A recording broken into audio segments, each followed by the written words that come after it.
कांग्रेस के नेता, खास तौर से हमने जब सबसे पहला बयान सुना विवेक तन्खा का, उन्होंने कहा कि ये लोकतंत्र की हत्या है। मुझे डॉक्टर कलीम आजिज का एक शेर याद आता है, दामन पे कोई छींट न खंजर पे कोई दाग, तुम कत्ल करो हो कि करामात करो हो। जमहूरियत के कत्ल की ये जो अदा है, इस पर कौन न मर जाए खुदा।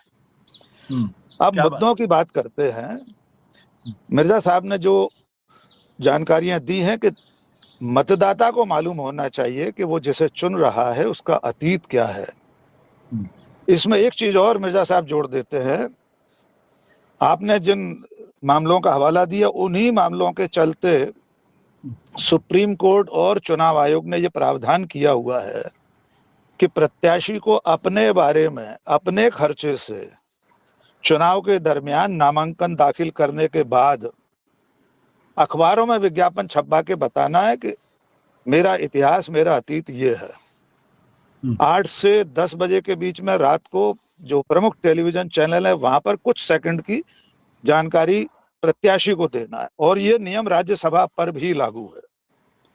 राज्यसभा के चुनाव में भी नामांकन दाखिले के बाद, नामांकन वापसी का समय निकलने के बाद, चूंकि समय कम होता है, तो आयोग और सुप्रीम कोर्ट ने कहा है कि प्रत्याशी जनता को बताए, यद्यपि उसमें जनता को वोट नहीं देना है, जनता के प्रतिनिधि, जनता तो चुन चुकी है विधायक को, फिर भी नागरिकों को यह मालूम हो कि उनके प्रतिनिधि किसे अपना प्रतिनिधि चुन रहे हैं।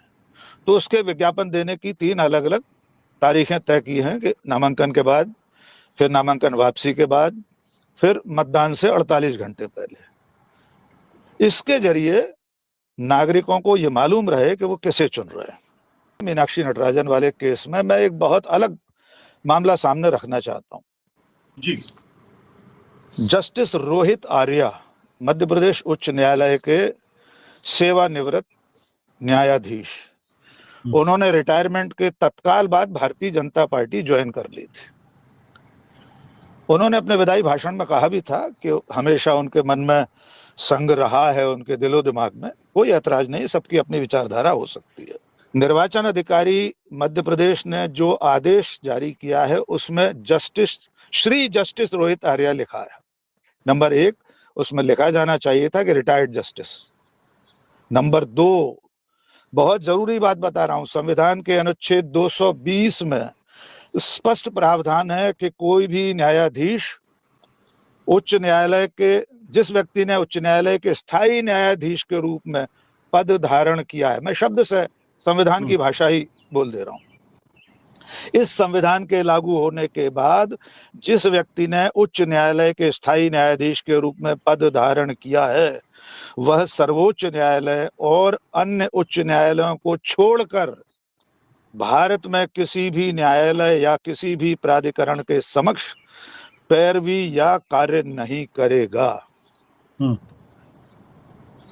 मुझे इतना बताइए, जस्टिस रोहित आर्या ने संविधान के अनुच्छेद 220 का उल्लंघन किया है कि नहीं किया? क्योंकि इस वक्त एक अभ्यर्थी, एक प्रत्याशी के अभिकर्ता बनकर, अधिकृत व्यक्ति बनकर, अधिकृत व्यक्ति लिखा है उसमें कोष्टक में, अगर उन्होंने महेश केवट की पैरवी की है तो संविधान के अनुच्छेद 220 का खुला उल्लंघन है। इसकी सुनवाई कौन करेगा?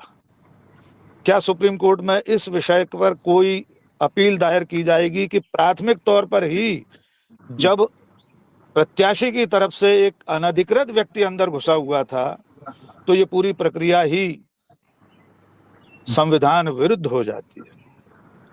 मीनाक्षी नटराजन पर जो केस है, संजीव भाई विस्तार से बता चुके हैं, मिर्जा साहब ने भी बता दिया, हम फिर दोहरा देते हैं।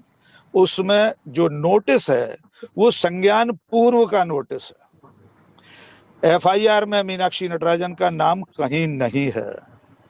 फरियादिया भी ये कह रही है कि आप तो तेलंगाना की प्रभारी थी, आपने अनुशासनात्मक कार्रवाई के लिए पार्टी से कोई मदद नहीं की, मुझे आपने न्याय नहीं दिलाया, 10 करोड़ रुपए हर्जाना मिलना चाहिए। अब आ जाते हैं उन्हीं कानून की व्याख्या पर जिसके अंतर्गत ये नामांकन निरस्त किया गया है। उसकी भी बहुत स्पष्ट व्याख्या की गई है कि कैसे कैसे निरस्त हो सकता है और क्यों नहीं हो सकता। बहुत साफ लिखा है, उसी नियम में लिखा हुआ है कि ऐसा कोई भी केस जो निजी परिवाद है, प्राइवेट कंप्लेंट है, किसी सिविल क्षतिपूर्ति के लिए है, कंपनसेशन या डैमेज के लिए है, उसमें अगर नोटिस जारी हुआ है, कोई आपराधिक मामला दर्ज नहीं है, तो सामान्यतः उसे आपराधिक मामलों के कॉलम में दर्शाने की बाध्यता नहीं है। हर जगह स्पष्ट लिखा हुआ है।